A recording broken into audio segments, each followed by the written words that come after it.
O Salmo 5 foi escrito pelo rei Davi. Neste salmo, Davi mostra qual o relacionamento que ele tem com Deus. Ele mostra que ele sabe quem é Deus.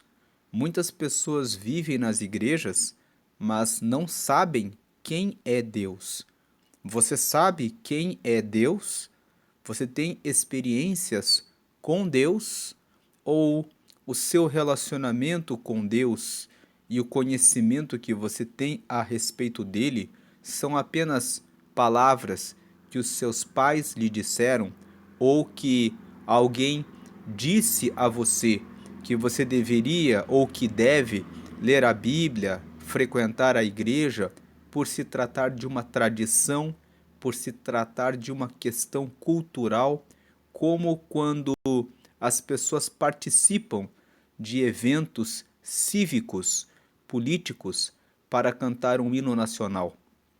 Davi, neste Salmo 5, mostra que Deus, para ele, é um Deus verdadeiro, que Deus, para ele, é alguém real, com quem ele tem um relacionamento constante, que ele não vai ao templo apenas para satisfazer a sua família ou apenas por uma questão de autoajuda, para receber um alívio, como se ir a uma reunião religiosa pudesse trazer calma para a sua ansiedade, para a sua preocupação.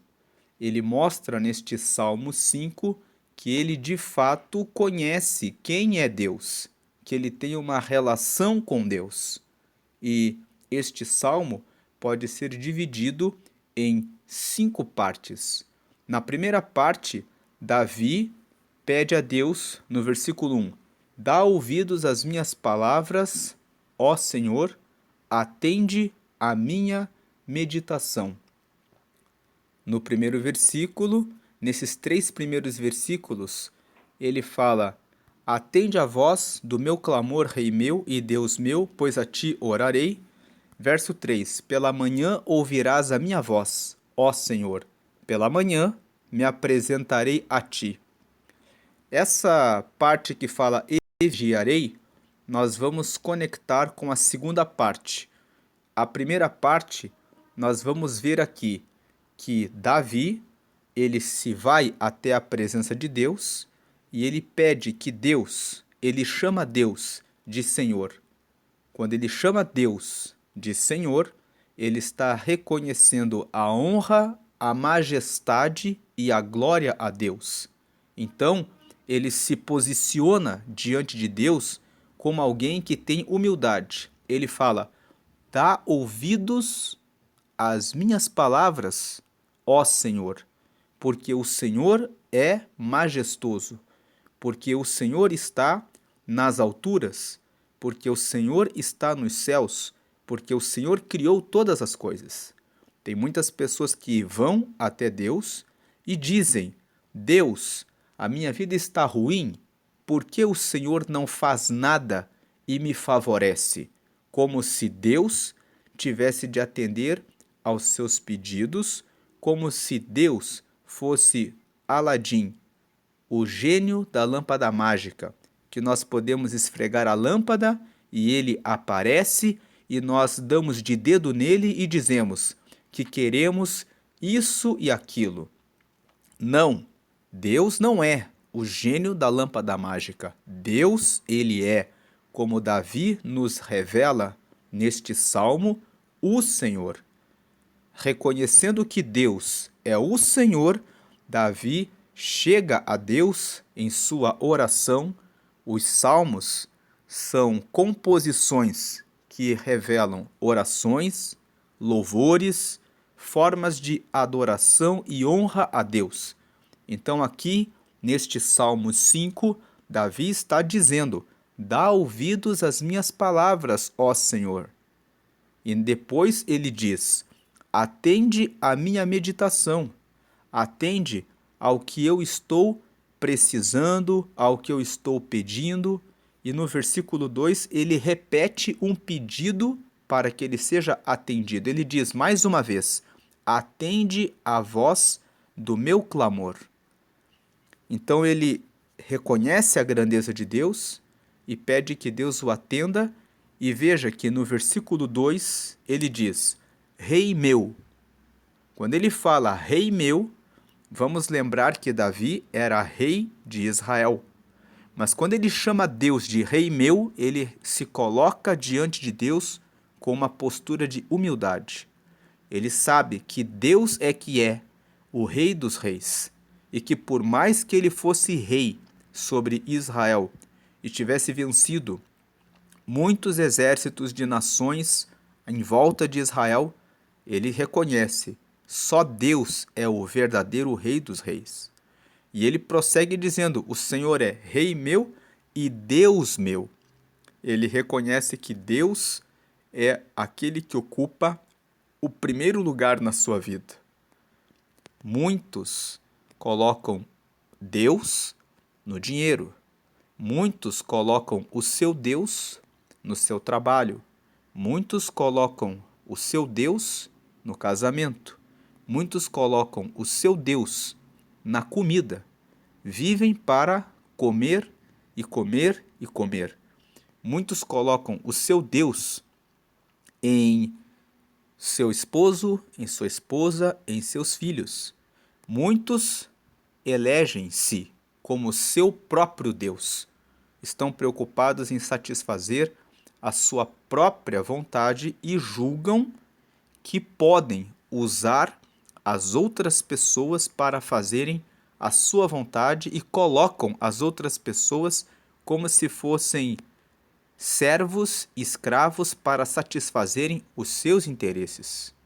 Existem hoje, por exemplo, homens e mulheres que vivem se prostituindo com várias pessoas. Eles dizem: eu uso as outras pessoas para satisfazer o meu interesse, porque eu sou Deus, porque eu sou uma deusa e eu posso usar e pegar todo mundo que eu quiser e usar pelo tempo que me seja útil.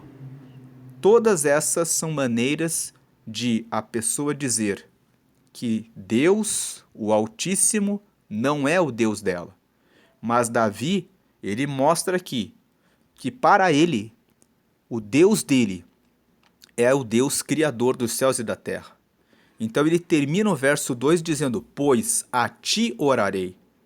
Quando ele fala: atende a voz do meu clamor, Rei meu e Deus meu, pois a ti orarei, Davi está dizendo assim: atenda a minha voz, atenda ao meu pedido, porque eu não estou orando, rezando para qualquer um. Eu estou orando e rezando, eu estou pedindo para o Todo-Poderoso, para aquele que é realmente Deus, pois a ti orarei. Eu não estou orando para um pedaço de pau, para um pedaço de pedra.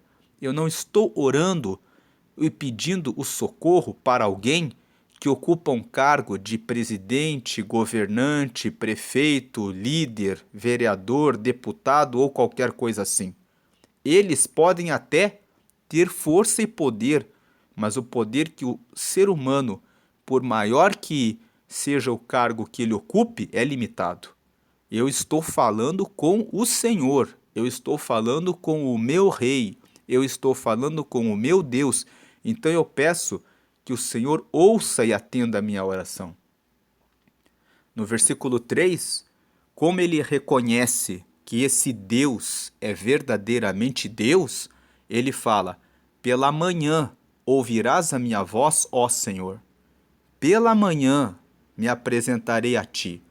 Ele está dizendo que eu tenho o Senhor em altíssima consideração e reconheço que o Senhor é verdadeiramente Deus. Então, a primeira coisa que eu faço no meu dia, logo que eu acordo, é fazer que a minha voz, que as minhas petições cheguem até o Deus Altíssimo, até o Rei dos Reis, até o Deus Todo-Poderoso, até o Senhor, porque eu sei que o Senhor é o Senhor dos senhores e o dono de todas as coisas. E é por isso que logo pela manhã eu faço isso. Veja que no versículo 3, ele fala 2 vezes. Pela manhã ouvirás a minha voz, ó Senhor. Pela manhã me apresentarei a ti.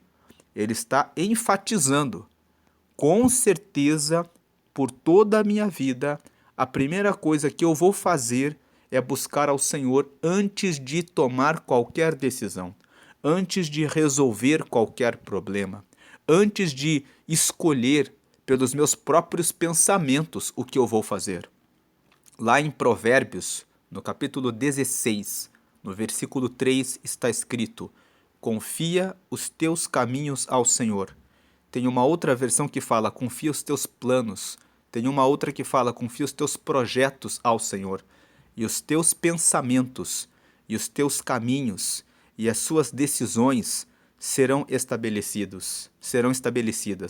O Senhor, quando você coloca os seus planos, os seus projetos, os seus pensamentos em oração diante de Deus, Ele mostra a nós o caminho, a direção, Ele põe os pensamentos corretos, Ele traz até mesmo pessoas certas para estarem com o nosso projeto, para que ele prospere, para que ele dê certo, para que ele funcione.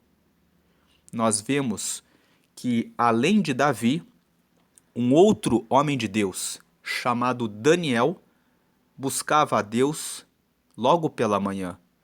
Quando nós lemos o livro de Daniel, nós vemos que Daniel, ele buscava a Deus pela manhã, pela tarde e pela noite. O que importa destacar para essa meditação é que, logo pela manhã, ele já buscava a Deus. E quando ele buscava de tarde, Daniel mostra para nós que durante todo o dia, tanto de manhã, quanto de tarde, quanto no começo da noite, ele colocava cada um dos períodos diante de Deus. Ele foi tão guiado e iluminado por Deus que ele prosperou em tudo o que ele fez. Foi ele que interpretou o sonho do rei Nabucodonosor, e o rei Nabucodonosor disse que aquele que interpretasse seria honrado com roupas e com joias, e ele recebeu as honras e as joias conforme o texto de Daniel no capítulo 2. Lá no capítulo 5, nós vemos que o filho de Nabucodonosor, o rei Belsazzar, recebeu uma revelação de Deus e não sabia como interpretar. Daniel, como estava sempre em comunhão com Deus, mais uma vez estava lá. Ele interpretou o texto que foi escrito na parede por uma mão invisível, que era a mão de Deus, e recebeu as honras novamente. E depois, no capítulo 6 de Daniel, nós vemos que havia 120 presidentes que governavam toda a província do reinado em que ele estava. E o rei Dario resolveu constituir 3 presidentes e Daniel foi escolhido como um deles. Tudo porque tudo que ele fazia, ele colocava nas mãos de Deus. Você tem conhecimento a respeito de quem é Deus? Você sabe quem é o Senhor? Você conhece e reconhece a soberania e o governo de Deus na sua vida e sobre tudo o que acontece nos céus e na terra? Você tem prestado atenção que o mundo vai caminhando de acordo com o que Jesus, de acordo com o que a Bíblia fala que vai acontecer e que nós estamos indo para o fim do mundo e que um dia você precisa ter a sua alma para Deus, voltada para Deus, para que você possa morar com Ele na eternidade após a sua vida limitada aqui nesta terra? Então, nesses 3 versículos, nós temos a primeira parte. Davi era rei, mas ele sabe, o Senhor é o único rei. O Senhor é o meu rei. O Senhor é o meu Deus. Eu sei com tanta certeza que Deus é Deus, que eu acordo cedo e coloco a minha vida diante dele, todos os meus projetos diante dele. Que você veja nesses 3 versículos um convite para que você comece a conversar com Deus e pedir a Ele que Ele se revele, se mostre a você como um Deus verdadeiro, um Deus real, e que você não seja apenas uma pessoa que frequenta a igreja por uma tradição dos seus pais ou que vai à igreja para ouvir uma boa mensagem, uma boa palavra, ouvir algumas canções que falam de Deus para aliviar a sua carga e o seu fardo, mas que você realmente saiba quem é Deus e tenha uma relação com Ele, e que Ele possa falar ao seu coração e nos seus pensamentos qual é a vontade dEle, que você possa ouvir dEle mesmo, que você é amado, que você é amada dEle. Porque uma coisa é dizerem isso para você, é você ouvir isso de algum religioso ou de alguém, mas uma outra coisa completamente diferente é você ter uma experiência com Deus e você ouvir a voz de Deus dizendo: você é o meu filho, você é a minha filha, você é o meu amado, você é a minha amada, pode confiar em mim, eu estou com você, eu respondo a sua oração, eu sou Deus e eu posso resolver isso que você precisa. Na segunda parte, Davi, nós vamos pegar aqui a parte final do versículo 3. Ele fala: e vigiarei. Davi está dizendo aqui que ele sabe que Deus é Deus. Então, ele sabe que ele tem algumas coisas que agradam a Deus e outras que não agradam.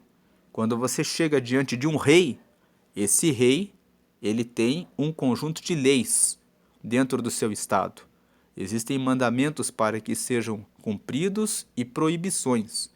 Então, Davi, aqui na segunda parte, ele fala como ele faz para se colocar diante da presença desse Deus. Ele fala que ele vai, primeiro, nós lemos aqui que pela manhã ele já busca a Deus e que ele vigiará. Ele fala: eu vou buscar ao Senhor e vou vigiar, vigiarei. Vigiarei no quê? Versículos 4, 5 e 6. Os versículos 4, 5 e 6 são a segunda parte. Por quê? Por que eu vigiarei? Número 1, versículo 4. Porque tu não és um Deus que tenha prazer na iniquidade, nem contigo habitará o mal. Deus não se alinha com pessoas que praticam o mal. A iniquidade corresponde a tudo aquilo que é pecado. Pecado significa tudo aquilo que é errado. A palavra pecado vem de uma palavra que significa errar o alvo. Nesta vida, nós temos que traçar objetivos para praticar o bem, para trazer progresso, prosperidade, contribuição e colaboração com o próximo, vida, e não a morte, o descumprimento de contratos, a traição, a mentira. Então Davi diz: eu vigiarei, porque Deus, ele é muito altíssimo. Ele é um rei realmente digno de respeito. Então eu vou vigiar. Por quê? Porque tu não és um Deus que tenha prazer na iniquidade, nem contigo habitará o mal. Neste versículo 4, nos traz a reflexão de muitas pessoas que frequentam a igreja, que leem a Bíblia, que falam quais são os 10 mandamentos, que dizem que é proibido adulterar, prostituir, mentir, enganar, trapacear, mas que nas suas práticas não vigiam e praticam exatamente essas obras. São pessoas que praticam outras obras, como, por exemplo, falar mal a respeito dos outros, guardar inveja, mágoa, ressentimento, não perdoam, que vivem carregando calúnia, injúria, mentira e difamação.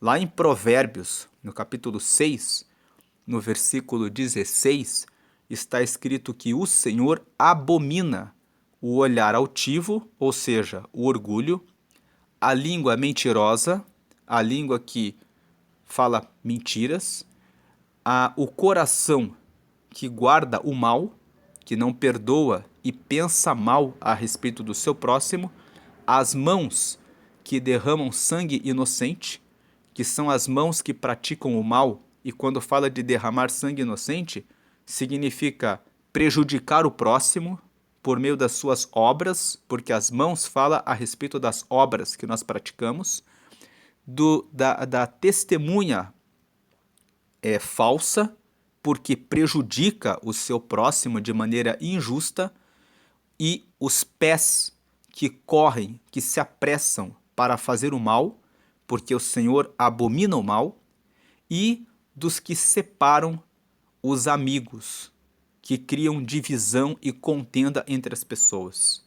Então, aqui em Provérbios, no capítulo 6, nós vemos um exemplo do que é iniquidade. Nem contigo habitará o mal.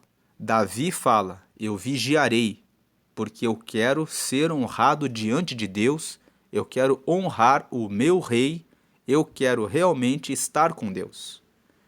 Então, quem quer estar com Deus vigia com essas coisas. Também é iniquidade. O adultério, a prostituição, a promiscuidade também é iniquidade. Entregar-se à comida, à riqueza, à luxúria, à vaidade, colocando outras coisas no lugar de Deus. Esse é o primeiro ponto que está no versículo 4, que Davi fala: eu vou vigiar. Segundo ponto, que ele fala do porquê ele vai vigiar. Está no versículo 5. Por que que eu vigio? Porque os loucos não pararão à tua vista. Aborreces a todos os que praticam a maldade. Quem são os loucos?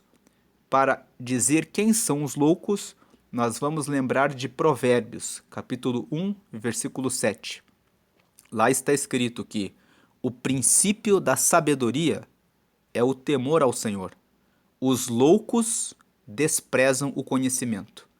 Então, nesse texto de Provérbios, capítulo 1, versículo 7, quando fala que o princípio da sabedoria é o temor ao Senhor, temor significa ter em altíssima consideração. Então, o princípio da sabedoria é ter Deus em altíssima consideração.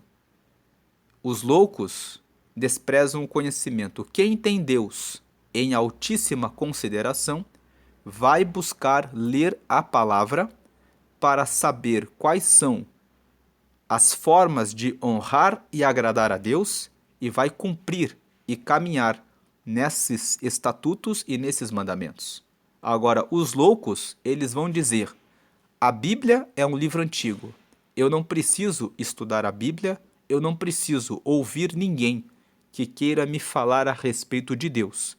Eu faço o que eu quero, eu ajo como eu quero, eu como o que eu quero, eu falo o que eu quero e ninguém pode me parar ou me proibir de fazer o que eu quero. Esses que ignoram Deus não poderão ficar diante dele. E é por isso que Davi fala: eu vou vigiar, eu vou buscar conhecer os mandamentos de Deus. E foi Davi que sempre ensinou a guardar os mandamentos de Deus, para poder conhecê-los e andar neles. E o terceiro motivo para vigiar está no versículo 6. Destruirás aqueles que proferem a mentira. O Senhor aborrecerá o homem sanguinário e fraudulento. Então, aqueles que mentem, podemos incluir aqui os que praticam a calúnia, a difamação e a injúria. A calúnia é você acusar alguém de ter praticado um crime que você sabe que a pessoa não praticou. A difamação é você destruir a boa fama da outra pessoa para que ela não tenha chances, oportunidades para prejudicá-la. A injúria é você destruir a autoestima da pessoa, falando alguma coisa a respeito da sua raça, a respeito da sua cor, a respeito da sua altura, a respeito da sua aparência, a respeito da sua condição econômica, com a finalidade de diminuir a pessoa, de ferir a pessoa. Isso é injúria. Então, aqueles que proferem mentira, calúnia, difamação e injúria são pessoas que não podem, que serão destruídas por Deus. Deus não ama aqueles que fazem o mal contra o próximo. E a parte B do versículo 6, o Senhor aborrecerá o homem sanguinário e fraudulento. O sanguinário são os que praticam o crime de homicídio, matam pessoas, e são também aqueles que usam a língua, a palavra, para ridicularizar, menosprezar, discriminar, humilhar e diminuir o próximo. Tem muitas pessoas que fazem outras pessoas cometerem suicídio pelo que falam. Uma pessoa que esteja frágil na sua saúde mental pode ser facilmente influenciada por palavras certas e aplicadas de uma certa forma, em um certo tom, a saírem e dizerem: eu não tenho mais valor, então eu não tenho mais saída a não ser me matar. Muitas pessoas até cometeram e cometem o suicídio porque um pai, uma mãe, um namorado, uma namorada, alguém falou alguma coisa que os levou a sentir um desvalor, a sentir que não tem valor. Então, o homem sanguinário não é só aquele que mata com a arma, com a faca ou com algum outro instrumento que fere o corpo humano, mas também inclui pessoas que usam palavras que podem diminuir e levar alguém a cometer o suicídio. E o homem fraudulento é aquele que trapaceia, engana, é o estelionatário, aquele que usa de sua lábia, que cria discursos falsos para enganar alguém. Aquele que dá o golpe do Pix, aquele que usa a rede social, aquele que se faz passar por alguém que não é para pedir dinheiro, aquele que mente que está precisando de dinheiro, mas que na verdade está usando um discurso mentiroso, falso, para conseguir obter vantagem. Então, esta é a segunda parte do Salmo 5. São os versículos 3, parte final, 4, 5 e 6. Davi reconhece que Deus é Deus e ele fala: eu vou vigiar, porque Deus é muito, muito, muito alto, ele realmente é rei e ele é digno de respeito. E eu vou vigiar no que eu falo, no que eu faço, no que eu penso, em como caminho, para que eu possa ser amigo dele, para que eu possa estar diante dele. A terceira parte desse Salmo 5 está no versículo 7. Ele fala assim: mas, né? O mas é uma palavra que se coloca contra o que foi dito anteriormente. Então, aqui, o que foi dito anteriormente na segunda parte é: eu vou vigiar para não fazer as coisas erradas. Mas, ao contrário de fazer as coisas erradas, e agora vem a terceira parte: eu entrarei em tua casa pela grandeza da tua benignidade, e em teu temor me inclinarei para o teu santo templo. Veja que aqui tem duas partes. A primeira parte ele fala: Deus é grande em benignidade. Existe uma grandeza da bondade de Deus. Benignidade significa ser voltado para o bem, significa fazer o bem. Então Deus, ele é tão bondoso, ele é tão benigno, ele está tão relacionado com aquilo que é bom, com aquilo que está relacionado ao bem, que ele é grande nisso. Então, eu vou entrar na casa do Senhor. Ou seja, eu vou ir até Deus, porque eu sei que ele é bom. E é bom falarmos com aqueles que são bons, porque sabemos que quando estamos com os bons, eles vão praticar a bondade. Ninguém gosta de estar com aqueles que praticam a maldade. Quem pratica a maldade com o outro, pode praticar comigo também. Basta fazer uma análise em relação às pessoas que se envolvem com o crime. Aqueles que praticam o crime, mesmo sendo amigos na prática dos crimes, invariavelmente, com o passar do tempo, acabam matando uns aos outros. Você se envolver com quem pratica o mal, dizendo, eu estou junto com você. Você não pode confiar nele. Amanhã ele mesmo pode virar seu inimigo e matá-lo. Tanto que muitos inimigos de várias facções eram amigos antigamente. Mas de repente entrou a cobiça, o dinheiro, a ganância e se tornaram inimigos depois. Mas Davi, ele fala, Deus, ele é totalmente bondoso. Ele é grande em benignidade. Eu vou andar com ele. Então eu vou na casa dele.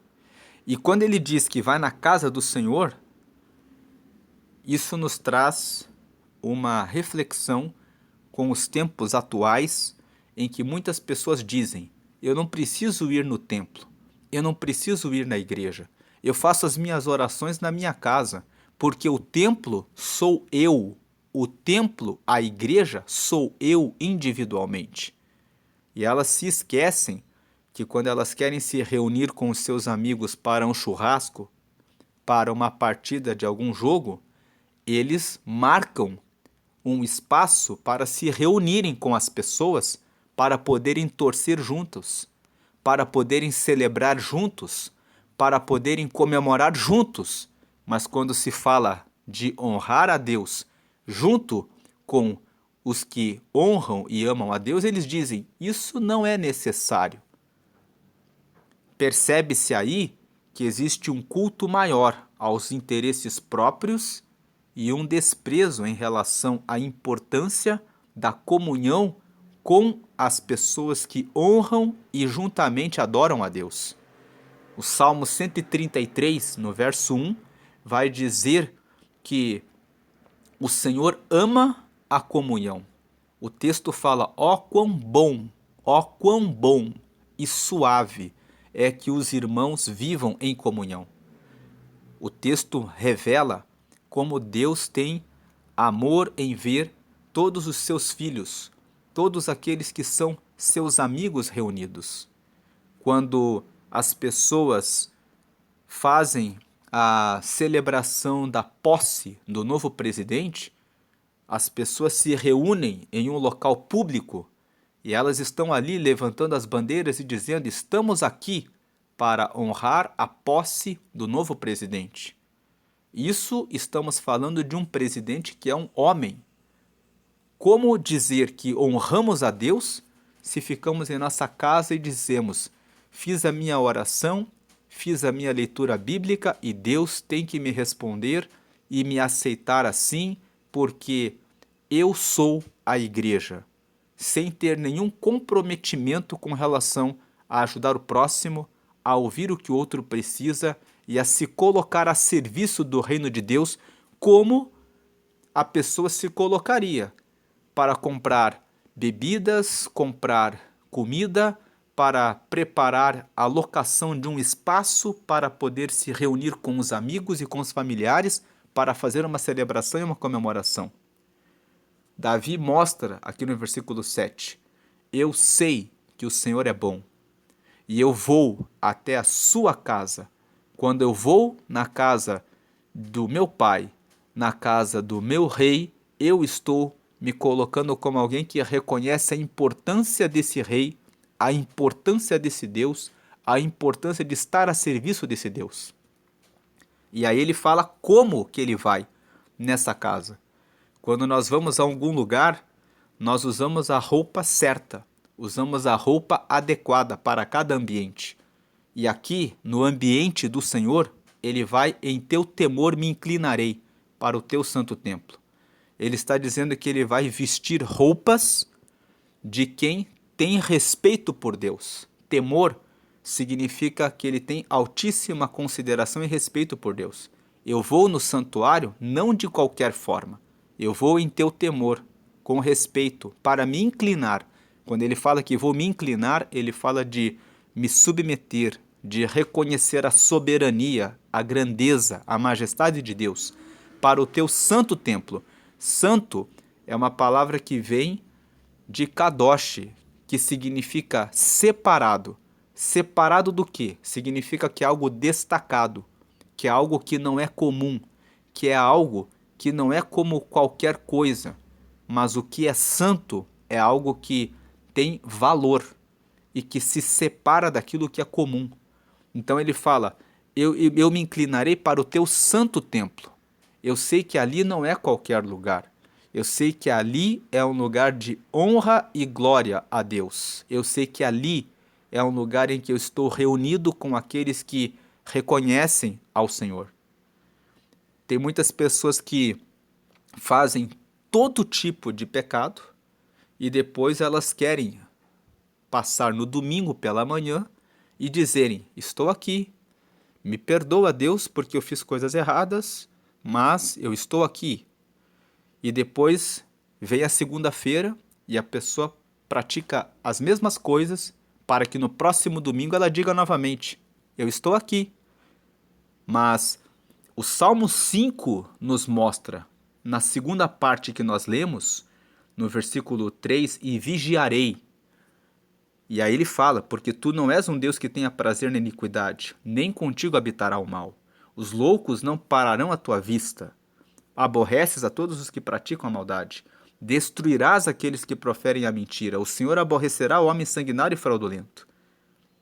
Ou seja, Deus, ele abomina quem faz as coisas erradas e repete, reitera, permanece, continua fazendo as coisas erradas. Por isso que ele fala que ele coloca o mas no versículo 7. Ele fala, e no versículo 3 ele fala que eu vigiarei.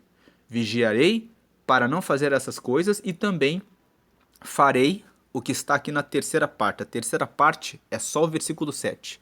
A terceira parte é: eu vou adorar a Deus na grandeza da benignidade dele, e vou me colocar em temor, e vou me inclinar diante dele, reconhecendo que ele é santo.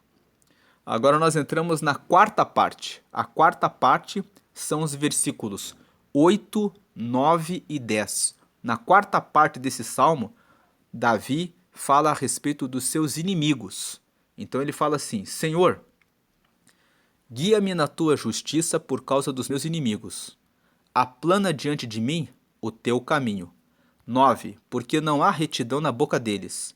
O seu íntimo são verdadeiras maldades. A sua garganta é um sepulcro aberto.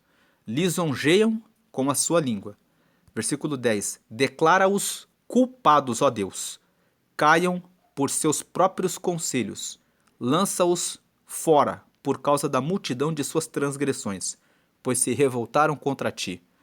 Então aqui, na quarta parte, Davi pede primeiramente no versículo 8, que o Senhor guie os passos dele, porque ele fala: eu tenho inimigos que estão à minha volta, então endireita o meu caminho. Um pedido de se fazer a Deus é: não precisamos nos preocupar com a perseguição e com os nossos inimigos. Davi mostra: eu preciso me preocupar em ser guiado no caminho reto, porque se eu estiver no caminho direito, fazendo a coisa certa, os meus inimigos, por mais que estejam prestando atenção no que eu faço, não poderão me acusar. Eles vão acusar usando a mentira, a calúnia, a falsidade, mas eles não vão ter estrutura, fundamento para conseguir provar que eu fiz alguma coisa errada. Podemos usar o texto de Daniel capítulo 6, quando seus inimigos acusaram Daniel de orar a outro Deus e Daniel caiu na cova dos leões, mas ele foi inocentado por Deus. Quando você é guiado pela justiça de Deus, você recebe o livramento, por mais que o seu inimigo consiga causar algum prejuízo, colocar algum processo em você.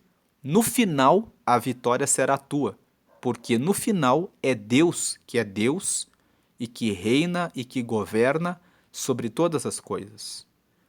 Mesmo quando um justo acaba sendo condenado de maneira injusta a pagar uma indenização, uma multa ou alguma coisa, nós vemos pelos testemunhos e pela lei da semeadura que lá um pouco adiante, aquele justo recebe a recompensa, ele recebe algo que tem muito mais valor e que compensa aquele período de provação porque Deus pode, eventualmente, permitir que o justo seja provado, mas por mais que o justo seja provado, no final ele vai receber a sua recompensa e ele vai olhar e vai dizer: eu passei por isso, aprendi isso e recebi isso como galardão e prêmio de Deus. Agora, aqui, Davi fala: como são os inimigos? Não há retidão na boca deles. Eles só falam mentiras. O seu íntimo são verdadeiras maldades. A sua garganta é um sepulcro aberto. Por que Davi fala que a garganta deles é um sepulcro aberto? Porque eles lisonjeiam com a sua língua. É aquele que bate nas suas costas, que te elogia, mas que no fundo do coração está torcendo pela sua queda, pela sua ruína e até, às vezes, pela sua morte. Temos vivido dias terríveis. Existem filhos que é triste de dizer isso, mas existem vídeos daqueles que são criados por advogados que respondem dúvidas de pessoas. Existem alguns posts em que a pergunta que vem para o advogado responder é: o meu pai já tem tantos anos, se ele morrer, quanto que fica comigo? E os advogados, muitas vezes, eles respondem à pergunta, tem vários vídeos desses na internet, eles dizem assim, eles respiram fundo e dizem: vai cuidar da sua vida, vai construir o seu futuro. Tem outros advogados que respondem: você está pensando na morte do seu próprio pai? Então nós estamos vivendo dias em que, às vezes, a geração está carregando maldade no coração. E esses fatos que estão ocorrendo mostram que a vinda de Jesus é algo real, porque Jesus disse: o que vai acontecer no futuro é que nós vamos ver o amor se esfriar e vamos ver até mesmo filhos se levantando contra os pais e os irmãos se levantando contra os irmãos. Quando nós entramos na internet, vemos muitos vídeos em que cristão bate em cristão. Todos falam mal uns dos outros. Parece que estão procurando audiência, parece que estão concorrendo para que possam ter mais membros nas suas congregações, porque isso simboliza ofertas e dízimos. E é muito triste dizer isso, mas é algo que está acontecendo e que é apenas o cumprimento daquilo que Jesus já havia dito quando ele estava aqui na terra. Então, no versículo 9, ele fala: não se preocupem com os seus inimigos.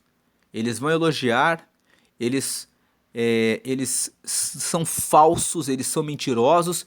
O que eu peço, Senhor? Versículo 8: guia-me na tua justiça. Porque os meus inimigos, eles são terríveis, eles são muito falsos, mentirosos e enganadores. O que eu peço ao Senhor está no versículo 10. Declara-os culpados, ó Deus, que eles caiam por seus próprios conselhos. Lança-os fora por causa da multidão de suas transgressões, pois se revoltaram contra ti. Aqui, Davi faz um pedido de justiça. Então nós vemos na quarta parte, Davi apresenta os seus inimigos diante de Deus. O que essa quarta parte nos ensina? Nós devemos reconhecer que os nossos inimigos são perigosos, fraudulentos, mentirosos, enganadores, trapaceiros, mas o melhor que nós podemos fazer é, o versículo 8, pedir ao Senhor que nos guie os passos para que não venhamos a errar e nem tropeçar para a direita nem para a esquerda, para dificultar os nossos inimigos de poderem nos vencer com as suas mentiras, trapaças, enganos e fraudes. E a segunda coisa que devemos fazer é o versículo 10. Pedir a Deus: declara os culpados, ó Deus, que eles caiam nos seus conselhos, que o Senhor os lance fora pela multidão dos seus pecados, porque quando eles fazem isso, eles se revoltaram contra Deus. Todo mundo que se inclina para fazer o mal, É alguém que se revolta contra Deus. É alguém que está no campo do adversário, no campo inimigo. E a quinta parte, a última parte, são os versículos 11 e 12. Mas, né, alegrem-se todos os que confiam em ti. Exultem eternamente, porquanto tu os defendes, e em ti se gloriem os que amam o teu nome. Versículo 12: Pois tu, Senhor, abençoarás ao justo, circundá-lo-ás da tua benevolência como de um escudo. Então Davi, ele fala que o Senhor trate com os nossos inimigos, na quarta parte, e que o Senhor venha abençoar, que o Senhor venha trazer alegria para os que confiam no Senhor, que o Senhor venha trazer exultação. Exultação é uma alegria maior, eternamente. Que eles tenham alegria, que eles realmente tenham alegria, porque o Senhor os defende, e que em ti se gloriem os que amam o teu nome. Receber glória significa receber um troféu, significa receber uma medalha, significa ser colocado no pódio. Então ele está dizendo aqui: em ti se gloriem os que amam o teu nome. Em outras palavras, que aqueles que amam o teu nome sejam colocados no pódio, que eles recebam o seu troféu, que eles recebam as suas medalhas, que eles recebam a sua recompensa, que eles sejam reconhecidos em glória naquilo que fazem pelo braço do Senhor. Por quê? Porque eles confiam em ti. No versículo 12, pois tu, Senhor, abençoarás ao justo. Por quê? Porque o Senhor é um Deus que abençoa o que é justo. O que é justo é aquele que se ajusta nas suas palavras, nos seus comportamentos, naquilo que faz aos mandamentos do Senhor.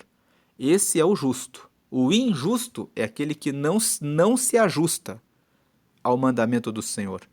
Então, o Senhor abençoará aquele que se ajusta aos mandamentos do Senhor e caminha na justiça. Esse que é o justo, o Senhor o circundará, ou seja, colocará ao seu redor a benevolência dele como um escudo. Você vai ter a benevolência de Deus à sua volta como uma proteção para que o mal não lhe atinja.